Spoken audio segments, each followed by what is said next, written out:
Good afternoon, good morning, ladies and gentlemen. Clearly I'm on California time. I am one of your Silicon Valley imports, and these days it's feeling more like the Death Star than the Hope Bringer, if you have been following the news. And that really gets me to the central topic of my conversation, and I will step through these slides fairly quickly. What's a professor, what's a consultant without slides? But hopefully I'll make these interesting for you, and we'll go at a similar pace as digitization is disrupting us today. Clearly, Silicon Valley has been in the news more than once. These are familiar pictures. We have always seen digital disruption as primarily a strategy issue. I'm a strategy professor, so I can very much relate to this. I've been consulting with organizations on how to deal with and harness, take advantage of digitization to change their fortunes, as it were. Increasingly, however, we are seeing the emergence of a whole other stream of topics here. And that is that Silicon Valley and, frankly, most other digital innovation centers around the world have seen digital disruption primarily as an economic issue, as one of business development, rather than what it should be, which is human development. And we are now seeing the results of that rather single-minded pursuit of economic happiness, as it were, economic growth.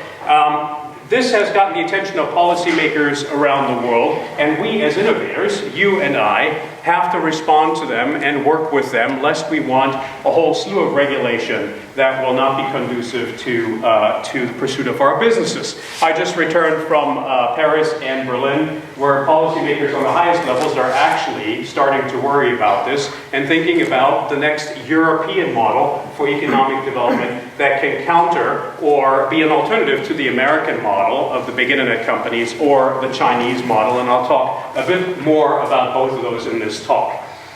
So the key challenge for us is how will digital disruption change human development and growth? That is really at the heart of this problem, and we will fuse economics with human growth, because there is no human growth without economics, and vice versa. This is very personal. This is me on the left, quite obviously. I enjoy teaching. I'm a professor. I enjoy the kind of teaching that's really more coaching and counseling of students, right? So this is me 1-on-5, 1-on-6, 1-on-7. Then there's, of course, me 1-on-50 or 60 in a large classroom.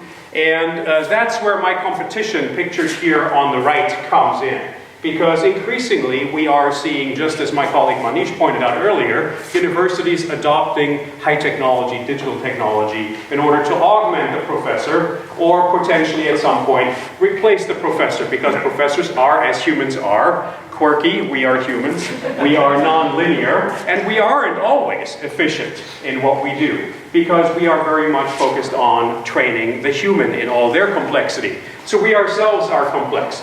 3 years ago, the president of my university called me up. This was the end of the summer. I had just returned with my family from a vacation in Europe, and he said, Olaf, I really need you to fly back to London within 3 days because there's something really important happening. And I said, Stephen, I'm sorry, come again? Why would I need to do that? And he said, well, we are looking at how we can use technology with our students, and we need some of our best professors to come in and teach up against these technology solutions to see how good they really are. And so I said, okay, so you're asking me, Stephen, to fly back to London on very short notice to throw myself under the bus. And he said, yeah, I guess that's one way to look at it, right? And he said, but there are other ways to look at it. And of course he was right. I thought about it. This was really a very valuable glimpse for me to understand where the future might be unfolding, and then to adapt to it, to see how I needed to play into it, to see how I was different, how I could differentiate from the technology. So I went and we taught up against this computer game for about 3 days, and I will tell you that the computer game is already on par in its pre-beta version with some professorial capabilities that are really geared toward just conveying raw knowledge. Right? Frankly, the kind of thing that a computer game can do much better at a much more customized rate than the professor can in a room of 70. But there are other things that the games can do, and this goes back to some of the themes that we've been hearing, which is to really work with the human in a rather individualized capability, and to prepare them for things in strategy, like a strategic conversation with a real human being, where it's not about playing to a test for an exam, but playing into a client, for instance, who has both economic and socio-emotional needs, right? Okay, so what that means to me is I have to adapt. Now, I happen to like coaching, so I'm already ways down this path. But many of my side adapts to this, then we will be outrun by our predators, and those are usually internet companies. Okay, so let's think about this, but let's be systematic about this. Let's think about this in 3 dimensions. Let's think about values-based power, position, and persona. I'm a strategy professor, so we have to leave you with a little bit of a way, a framework to think about this. Only if we think about it in a values-based way and in a strategic way can we make sure that we can arrive at a future that is really focused on human growth. Okay, so let's start with human power in the, as we say, autonomy economy. Think about this. Our brain has 100 billion neurons. Now, the IP addresses around the world are about 340 trillion, or we're going on 340 trillion. We are going on 8 billion people around the world. Out of those, maybe 3 billion are digitized. So currently, each one of you and me are swimming in this digital ocean, one of about, what, 7 or 8 billion. Once we get to this world of 340 trillion IP addresses, assuming you have one IP address, you are now swimming in an ocean of 340 trillion other entities around the world, not 8 billion. Let's be generous. Let's assume that we each will have an array of devices of about, I don't know, maybe 100 around us that all express who we are and transact and represent us. Now, you do the math. That is still an order of magnitude higher than the 3 billion people we are swimming in today. What does that mean for how we relate to people, how we relate to entities, to institutions? There is an inordinate amount of noise coming at us now, and we want our voices to be heard. We want the organizations that offer technology solutions to make our voices heard. We have huge amounts of data coming at us here. The estimates are, as you can see, 160 zettabytes by 2025. Now, interestingly, only about 3% of those are tagged, meaning meta-labeled, so we actually know what that data is and why it's meaningful. Only about 0.5% are actually analyzed. The rest is pure noise. How do we project ourselves as consumers or as employees, as regular people, as citizens in this world of noisy data is really a power question. McKinsey and others have, of course, put market assessments around this. McKinsey said about $11 trillion. The size is huge. So, of course, there's commercial incentive here to go after this quite concertedly. And what matters most is pattern of life data. Your pattern as you move through your day or as you work at your company, that of your customers as they transact. We want to go after that. Now, how do we do that? How do we do that? In comes artificial intelligence. This is Mr. Putin. You all know him. I disagree with him on a lot of fronts, but here's one topic where I agree with him. He has said a few months ago that those who dominate artificial intelligence will in fact run the world. And that is the world that we are looking at right now, the 5+3 global American and Chinese internet companies, and a slew of others, of course, governments not excluded. They have the power to change industries. You have seen these busy charts, way too busy to read right here. Let me just focus on the cycles, on the circles here. They will tell you that there are many, many industries being changed. You can look up the details on the web, but that's not even where it stops. We're sort of used to that right now because we are entrepreneurs, we are executives. What we are not used to is this. The power of digital and the power of artificial intelligence to really rethink people. Now, you might think of us as emotional human beings, and you'd be correct. I said earlier, we are non-linear, and we are messy. You might not think of a machine as able to figure out when we're sad, when we feel joy, or fear. You might be right for the time being, but not for much longer. Already machines can sense whether we are stressed out. Already machines can sense when we are traumatized. Machines can sense our body temperature, our heartbeat, Just look at the watch on your wrist, And now we're actually inventing rooms that can sense what the blood pressure is and what the heat level is in a human body, or 20 human bodies in any given room. So machines are starting to figure us out. 45 million Americans have some kind of psychological trauma or another in America every year. That number has gone up since the election in 2016. And that's a fact.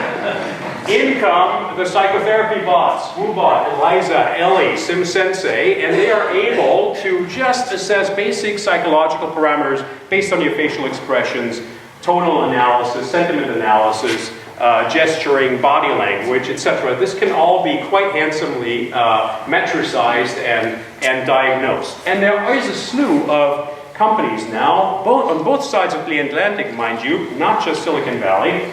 Beacon Force here is based in Italy as well as Silicon Valley. One2Tribe is Polish. These companies are employing AI technologies to understand the motivational levels in human beings, or conversely, when they are detaching, when they're not feeling purpose, not feeling motivated.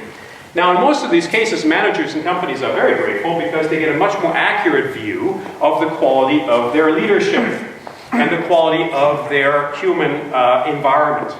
Assuming that that is being used in the right ways, that's of course a huge advance, right? But we can also easily see how this could be abused in the hands of the wrong people. This will only get much, much, much more pervasive. This is, in fact, a slide from Industry 4.0, which is a wonderful example because it describes how this product in the middle of a production run, here, look at the blue box, that's a semantic space around the product. Let's say it may be a lamp like the one right above you. That lamp is already now able to tell its owner and its producer what the maintenance levels are, what the performance level is, whether it needs to be recalled or how it could be improved given how it is being used. In the future, that lamp will also be able to tell the internet company, the data company in the background, how many people are in the room, what their temperature level is, how stressed out or mellow they are, whether they know each other, right, connecting to social networks, what the room is being, what the utilization of the room is, and how people are moving from this room into other rooms, which is of course tremendously useful if you want to plan for traffic patterns and traffic capacity, right? Not everything needs to have an evil intent. And yet, we need to get used to the fact that we are going from being operators and customers to being part of the product. We are being part of a nervous system in our corporations and really in our society. We are part of that data flow of the 160 zettabytes that I showed you earlier. Now, we need to, if we want to exploit the positive potential, pay attention to the risk, of course. You have heard of the Sesame credit system in China, right? China has, in fact, 170 million cameras out there with facial recognition technology. They're equipping their police now with smart glasses to recognize your identity when you walk by. And they're spending billions of dollars on the social credit system, which will be mandatory by 2020 and has already multiple 100 million citizens signed up. Now, the latest news as of last week is that the Chinese government is trying to instill a more trusted society so that people are more honest with each other, right? That came out of a motivation to have a credit system. China doesn't have a credit system like we do in Europe or like the Americans do. And so they said, how do we foster economic growth? Well, we got to get people to trust each other more. So initially this was born out of a credit instinct. Meanwhile, though, of course, it is already being used to gauge trustworthiness in relationships and various types of transactions, including, of course, whether or not you are aligned with the party. This system has teeth. As of last week, Chinese citizens were told they could not go on 11 million overseas flights and 4.4 million fast trains because they were not worthy. They were not trusted enough. So this is a system here that assesses each one of us, not just based on our activity to sell us stuff, but to see whether we are aligned with who we should be. Something we need to pay attention to, and something that, frankly, Amelia here is not really objecting to because Amelia is a secretarial bot that is not real. She sounds real. She will sound real on email just like a human being. She's much more effective and, of course, much cheaper. Likewise, this is the Hanna Hotel in Japan, where robots will greet you and figure out how you are feeling.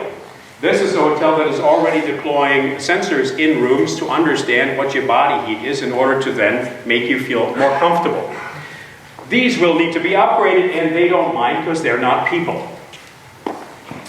These things need to be upgraded. These are bots out of robots, physical robots out of Japan. Japan has a problem. They have a shortage of 1 million caregivers by 2030, and they're an aging society, right? Who's going to do it if not the robots? So they very much welcome even humanoid robots like this that tend to scare us as Europeans and Americans. But they have a very different notion. Shinto religion is acknowledging that there are many different types of intelligences and beings out there, and humans are just one. Whereas we in the West, frankly, have a very hierarchical view with the human at the top. So we tend to be threatened and scared. They're driving forward hard, and it's good for the elderly who are already buying into this. They know these things aren't real.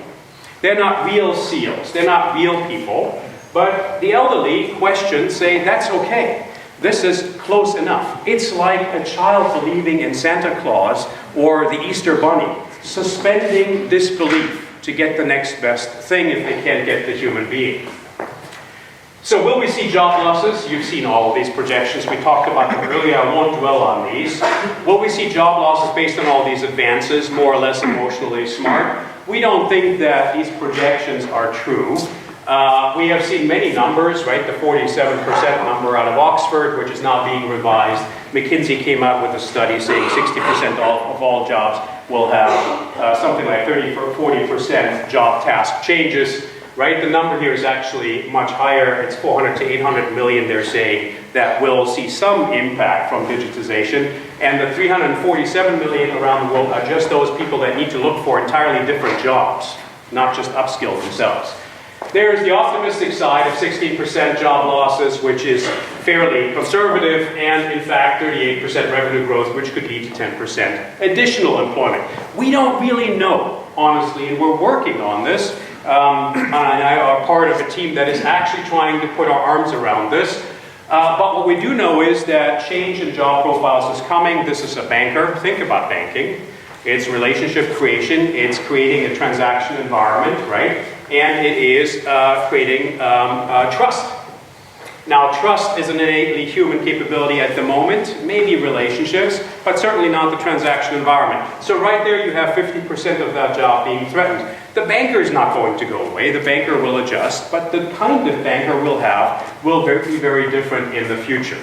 Who's doing all of this to us? You've seen the movie The Blob, 1950 science fiction, the alien coming to Earth, rolling over everything, growing, eating, and re-aggregating every activity in life, symbolized here through the very left-hand column, right? And it's not just the American companies, it's the Chinese companies as well.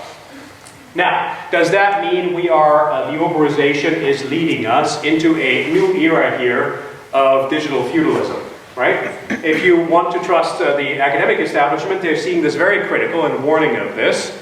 Maybe a slightly more close to home question is, are we seeing the retailerization or the detailerization of work? Meaning, are all of us getting disaggregated in our jobs and then put together again? And how much say do we have about that? That's the flip side of us getting much more flexibility, much more accessibility to certain types of jobs. Make no mistake, a lot of positive is coming out of this, but we're not ready for the negative. Okay. Is this all negative? Well, it's squarely negative for those who are middle skilled. And that probably doesn't include a lot of people in this room who are highly skilled, right? So maybe most of you and I are safe. The people who are middle skilled across the OECD, this is an OECD statistic, are not looking so good. But there is upside here, right? If you're looking at this statistic here, it tells you that the more non-routine you are in your job, the safer you are. And frankly, also the people who work very manually, craft businesses, are reasonably safe. On the right here, the green bar. Isn't that interesting? We've always thought of craft businesses working with your hand as the first thing that's going to go away with robots. But there's a reason for this. Humans who work with their hands not only put their hands to work, they're putting their brain connection to work in ways that have purpose, inspiration, ideas, and innovation ingrained in ways that the robots can do. That's why we believe that there is still a future, even for craft businesses, that robots with their limited dexterity cannot provide. So this is a list of things that robots can do. Let's extrapolate. There is a positive human future if we just focus on it. Right? Look at the stuff on the left. Self-consciousness, being conscious of yourself in a social setting. A robot can't do that. Right? Some scholars we've interviewed for our book, Solomon's Code, said that's the highest form of intelligence, is to be self-conscious because you understand yourself in the context of things. Ideation, conceptualization, theory development. A good friend of mine who is a chess grandmaster, global chess grandmaster, who's played Kasparov, says that the computer cannot yet develop a model in its mind to understand, looking at the picture on the board of a chessboard, where it wants to take the game and why. It just knows statistically that in a certain number of moves, it can outmove us.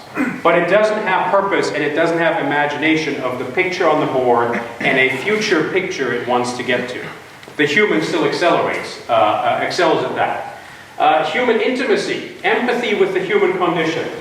We do, even when we don't like each other, know that we all have, 2.5 million years of DNA history with each other. We crawled out of the primordial slime together, right? And that creates sort of a togetherness feeling. We understand what it feels like to be heartbroken, to be fired and have to bootstrap ourselves again to get a new job and the pain associated with that. The joy of having children. Robots can't yet feel that, right? Maybe in the future at some point, right? Non-linear systems thinking, manual dexterity. 30% of certain areas in our brain are dedicated just to working with our hands. Our hands, as I said before, are part of our intelligence. Our intelligence is not just the brain. So lots and lots here that we can rely on as human beings. So then, how do we get there? What do we do? What do we do? Right? Well, we need to develop the future that we want to see. Now, this is not just going to happen, right? I agree with Manish here. I am a net positive optimist on the promise of technology, digitization, AI, robotics for humanity. But it isn't going to happen by itself.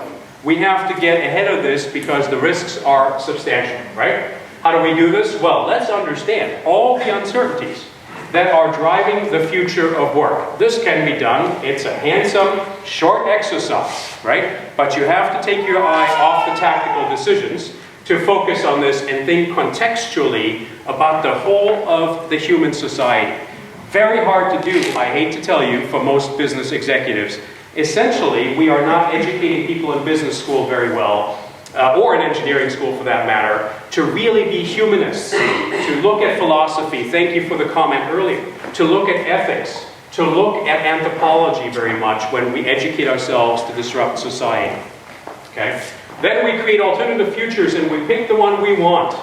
This need not be utopian. We pick the one we want and we back into it and we say, what needs to happen for this to come true? If we create transatlantic alliances to say, how do we innovate responsibly and get there, we have a fair shot of outcompeting current single-mindedness. So then we arrive at the human in the value chain. We need to secure the human in the value chain and then build capabilities in each one of our firms, options ladders of building human capabilities into the future.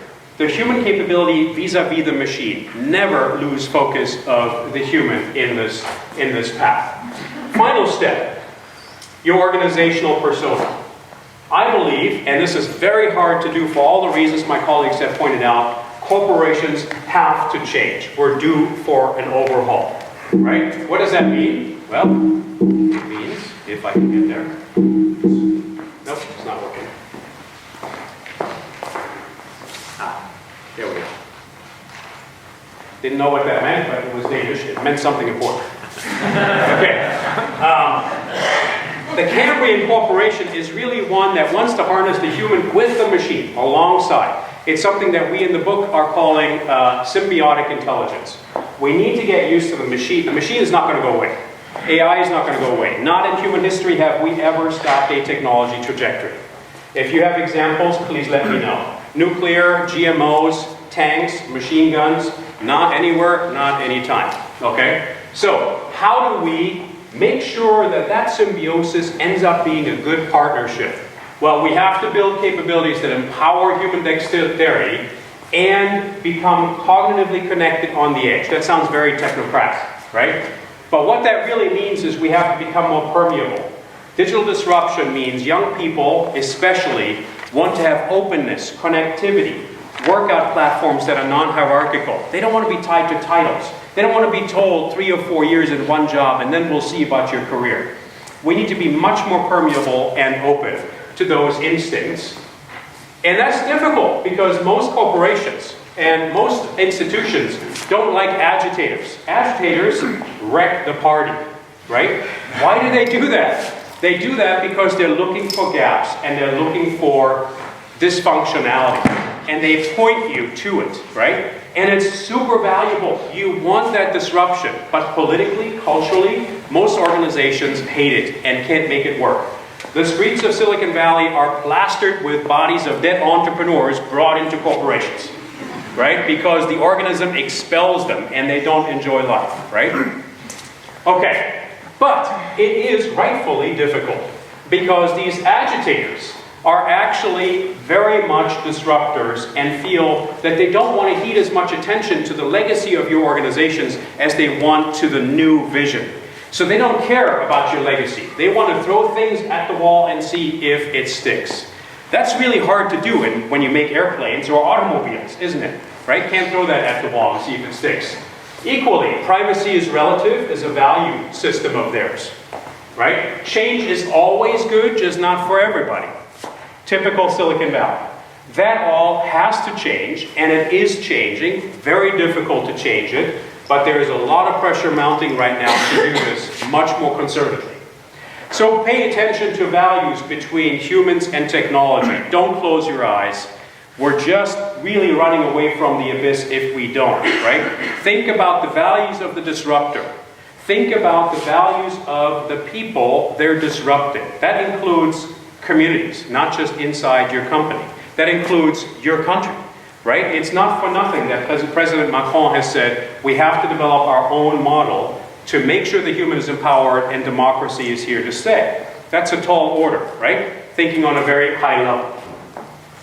This can be done on a low level in large corporations. Already in Germany, the DFKI is working with Google, BMW, Rexroad, and other companies to teach machines to understand the human. Now, for now, that's physical parameters, language spoken, basic things, so the machine can adjust for better joint productivity. In America, they're starting experiments now where they're saying, why not teach the machine to understand the human being's desire to have flexibility at work and yet economic security, right? And what time of the day they might want to work, when they want to have off time. And understand all of that, the human purpose, the human motivations, put that into the algorithms for better joint productivity.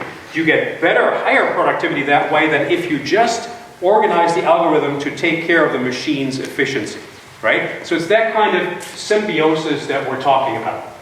Okay, in closing off, there are 4 perspectives here. The upper left is where we are. That's the area that I come out of. And I suppose I'm a bit of a techie, right? So I'm there, and I'm sure most of you are as well. The upper left is the world's technological elite. Many of them geeks or nerds that have done wonderful things for us. I wouldn't want to miss them anymore.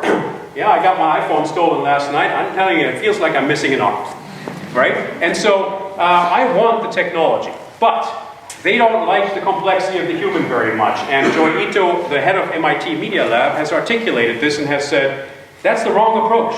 We need these young people to understand ethics and philosophy and anthropology as much as they need to understand code. That's the moment we're in. Upper right-hand corner, you recognize the faces. These gentlemen are saying the machines are going to kill us or enslave us because they're going to figure out we can't be optimized. Okay? Very bleak vision. That's, of course, the singularity here, lower left-hand corner. Ray Kurzweil popularized it. And he's saying, well, you don't need to worry because we're going to be one with the machines. Right? So we're going to be together in this. I leave it to you to judge whether you like that vision or not.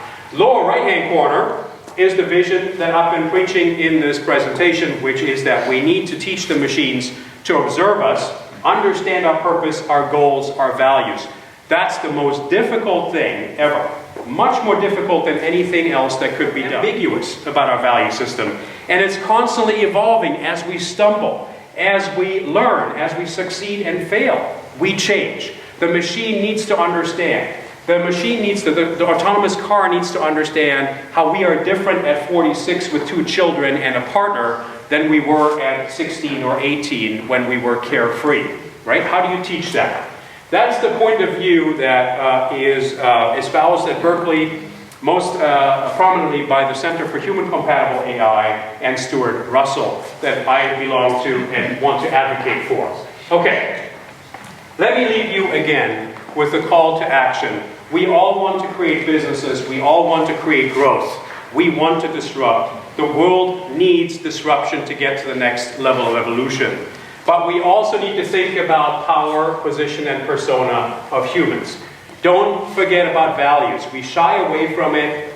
We shy away from ethics because it is so hard just to get along in our communities, much less with the Americans and with the Chinese. And yet, that's exactly the dialogue that we need to have if we want to get to the next horizon and harness the vast potential of human growth. Thank you very much for your attention.